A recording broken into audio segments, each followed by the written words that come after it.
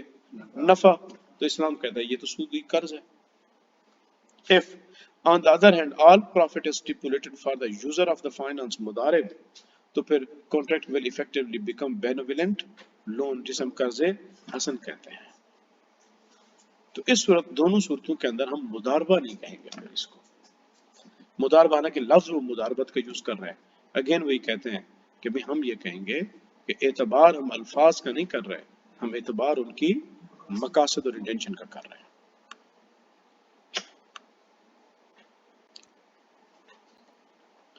Preference share with predetermined returns. اچھا یاد رکھ لیں دو طرح کے شیئرز ہوتے ہیں. ایک کو ہم کہتے ہیں پریفرڈ اسٹاک اور ایک کو کہتے ہیں common share. Preferred stocks are not allowed, یہ یاد رکھ لیں. ترجیحی حصص اردو میں اگر کہیں آئے تو انہیں کہتے ہیں ترجیحی حصص، پریفرنس شیئر. اسلام میں ان کی اجازت نہیں ہوتی، کیونکہ یہ لوگ نقصان میں شریک نہیں ہوتے اور ان کو اس مہینے کا بھی منافع ملتا ہے جس مہینے میں کمپنی کو نقصان ہوتا ہے. اور جو کامن شیئرز ہوتے ہیں ان کو اس مہینے کا کوئی پروفٹ نہیں ملتا جس مہینے میں نقصان ہوتا ہے، بلکہ وہ نقصان اٹھاتے ہیں. اور اگلے مہینے میں منافع ہوگا تو ان کو اسی مہینے کا منافع ملے گا. اگر ایک کمپنی ہے نقصان میں جا رہی ہے اور اس کے کچھ شیئر ہولڈر ایسے ہیں جن کے پاس پریفرنس شیئر ہیں، کچھ کے پاس کامن شیئر ہیں، تو جب 2 مہینے کمپنی کو لاس ہوگا تو کسی کو بھی پروفٹ نہیں ملے گا. اور تیسرے مہینے جیسے نفع ہوگا تو ترجیحی حصص والوں کو سب سے پہلے ملے گا اور ان کو پچھلے 2 مہینے کا بھی ملے گا جن 2 مہینوں میں نقصان ہوا تھا. اسی وجہ سے کہتے ہیں ترجیحی، پریفرنس، کہ پریفرنس ان کو دی جاتی ہے.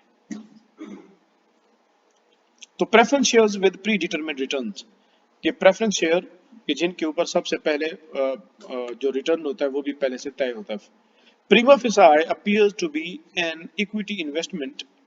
ایکویٹی یاد رکھ لیں، ایکویٹی کی اصطلاح استعمال ہوتی ہے. ایکویٹی کا مطلب ہوتا ہے اپنا پیسہ، ذاتی پیسہ. ایکویٹی کا کیا مطلب ہوتا ہے؟ ذاتی پیسہ. آپ کا اپنا پیسہ کتنا ہے؟ مثال کے طور پر میں بزنس کر رہا ہوں، 10 کروڑ کا بزنس ہے جی میرا، تو دوسرا آدمی پوچھتا ہے جی اس میں ایکویٹی کتنی ہے. وہ یہ پوچھ رہا ہوتا ہے کہ آپ کا اپنا اس میں کتنا لگا ہے، چونکہ کچھ تو ہوگا جو آپ نے باہر سے اٹھایا ہوگا. ٹھیک ہے، تو ایکویٹی فائنانسنگ یا ایکویٹی انویسٹمنٹ اپنا ذاتی پیسہ. appears to be an equity investment and a participatory mode. However, the fact that prima facie appears to be an equity investment. prima facie اصل میں ایک لا کا لفظ ہے اور بلکہ میں یہ لیٹنک ہے، مجھے اس کا مطلب اس وقت یاد نہیں ہے لیکن دیکھ لیتے ہیں. prima facie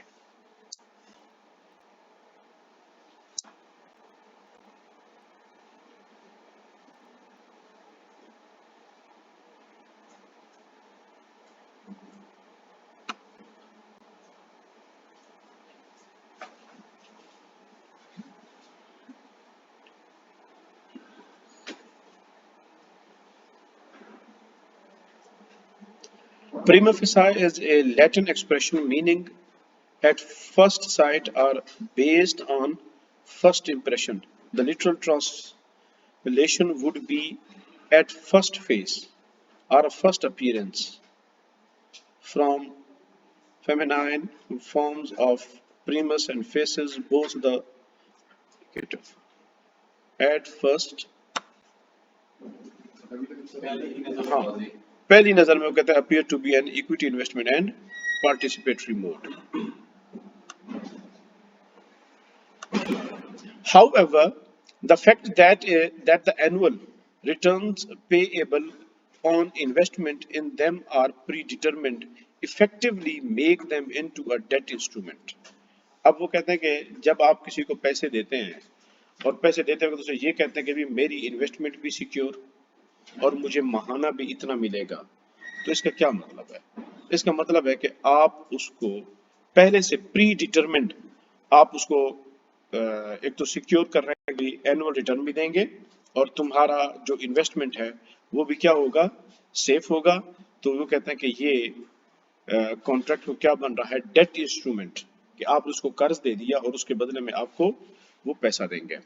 However, the fact that annual returns payable on investment in them are predetermined, جو کہ پہلے سے طے ہوتی ہے، effectively make them into a debt instrument. یہ اس سرمایہ کاری کی رقم کو ڈیٹ دین بنا دیتی ہے. کیا بنا دیتی ہے؟ دین. That too on an interest bearing basis. تو یہ کیا بن جائے گا؟ سودی دین بن جاتا ہے. ایک تو آپ کا بھی انویسٹمنٹ بھی واپس ملے گی، اس کے اوپر آپ کو منافع بھی ملے گا. Thereby making them invalid or حرام ابینیشو. ابینیشو کا مطلب ہوتا ہے from the beginning. From the beginning. وہ کہتے ہیں مثال کے طور پر جس دن آپ نے وہی والی time line T not T one, تو کہتے ہیں کہ یہ ٹی ناٹ سے ہی کیا شمار ہوگا، انویلڈ شمار ہوگا. نہیں، لیٹنک ہے. لا کے اندر کچھ چیزیں اصطلاحی جو ہے نا لیٹنک ہے. It is pertinent to note that form versus substance، وہی والی بات کہ ظاہری شکل و صورت اور اس کی تفصیلی طریقہ کار.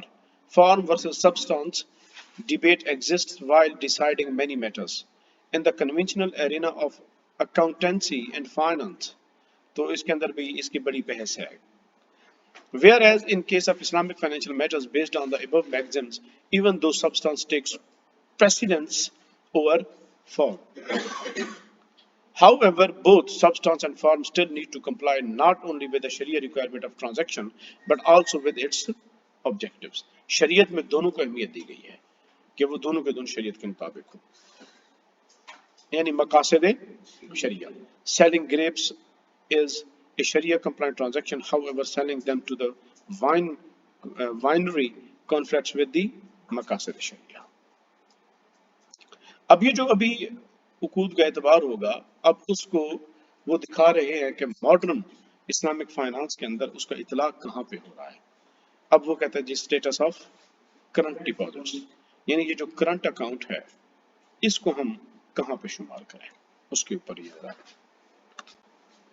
Another example which shows that the true nature of the contract is determined by objective and purpose of the contract is the current deposit of commercial banks. The contemporary Muslim scholars treat it as a loan contract rather than as a wadiya or amana contract. The reason is that it does not conform to classical notion of wadiya. وہ کہتے ہیں اس کو ودیت ہم کہہ نہیں سکتے کیونکہ یہ جو کلاسیکل جو ہمارے فقہ کی اصطلاح کے اندر ودیہ کا لفظ استعمال ہوتا ہے، یہ اس کے اندر اس کی میننگ جو اس کے اندر نہیں پائی جاتی.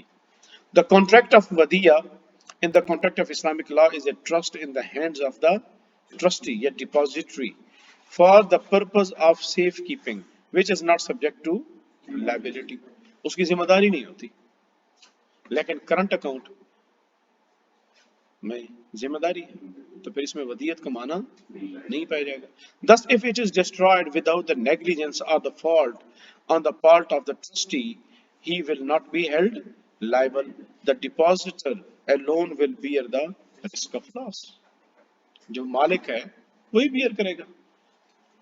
لیکن جو بینک کے ڈپازٹ سے کرنٹ، کیا اس میں بھی ایسا ہوتا ہے کہ جی بینک کو آگ لگ گئی، ڈپازٹ میں سارا پیسہ جل گیا، تو کیا اس طرح ہوگا؟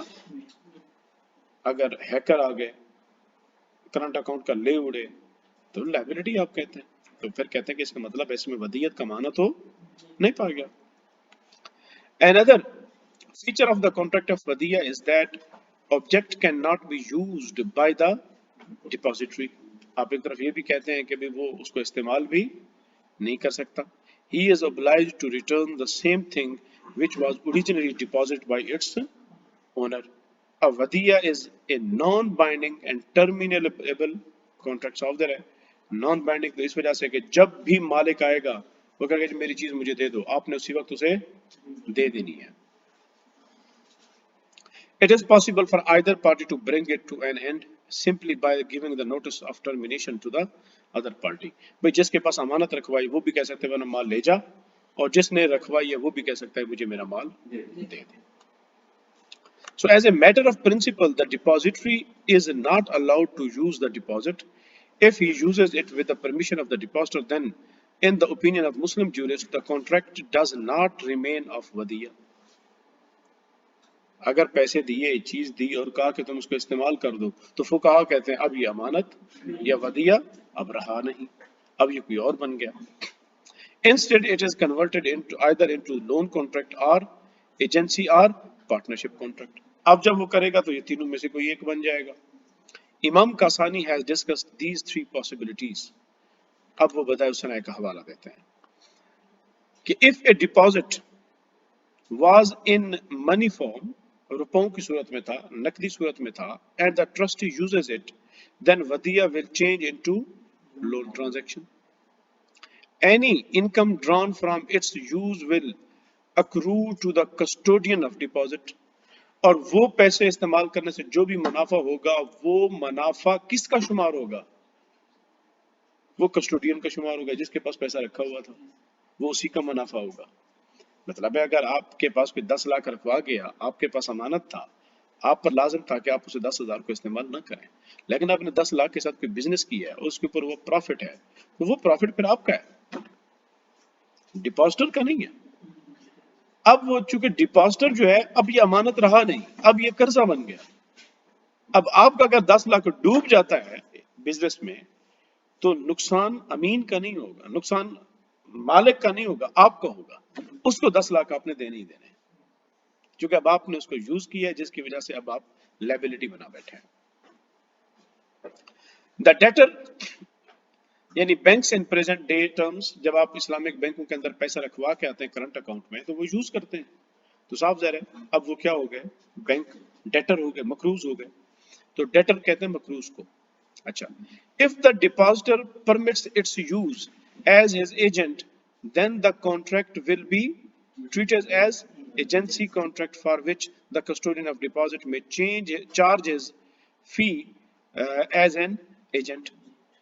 یعنی کہ اگر کوئی آپ کو پیسے دے کے گیا یا یہ میرا 10 لاکھ کہیں انویسٹ کرو تو کہتے ہیں آپ کو اس نے وکیل بنایا ہے انویسٹمنٹ کا، اسے کہتے ہیں وکالہ بالاستثمار. اس باب استفال کے ساتھ سمر سے میم رے، سمر سے باب استفال، استثمار بار آور کرنا، تو وکالہ استثمار بنے گا، یعنی اس نے آپ کو وکیل بنایا ہے انویسٹمنٹ کا. Investment agent in present day terms, جس طرح کہ آج کل انویسٹمنٹ ایجنٹ ہوتا ہے. But if he allows him to use it on the basis of profit and loss sharing, then the contract will be converted into مضاربہ contract. اگر اس نے آ کر پیسے دیے اور کہا کہ یہ 10 لاکھ لو اور اس کے ساتھ بزنس کرو، ہم آپس میں منافع کریں گے، تو یہ اس کا دینا مضاربہ شمار ہوگا.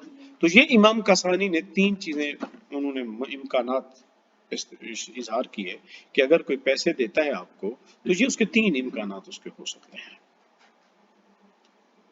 Now if we apply these rules to the current deposit، جو اسلامی بینکوں کے جو کرنٹ ڈپازٹ ہیں، تو کہتے ہیں اگر ان اصولوں کا اطلاق ہم ان پہ کرتے ہیں تو we find that it is in sharp contrast to the fiqhi Vidya.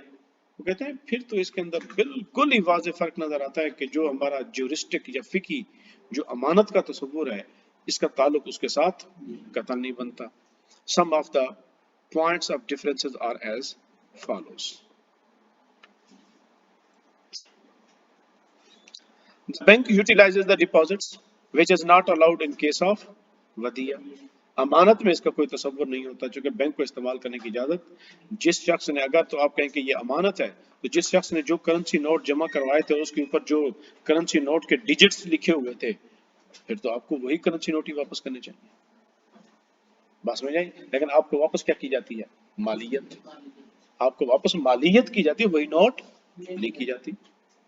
The bank mixes it with the other deposits. جبکہ امانت کو دوسری امانتوں کے ساتھ مکس کرنے کی اجازت نہیں ہوتی. The bank always guarantees its safe return. اور بینکیں یہاں پر کیا کرتی ہیں؟ ہمیشہ آپ کو کہتے ہیں جی آپ کا پیسہ محفوظ ہے، کچھ بھی ہو جائے ہم نے تو آپ کو واپس لوٹانا ہی لوٹانا ہے، جبکہ امانت میں ایسا نہیں ہوتا. In other words, it bears all liability and risk related to the deposited money.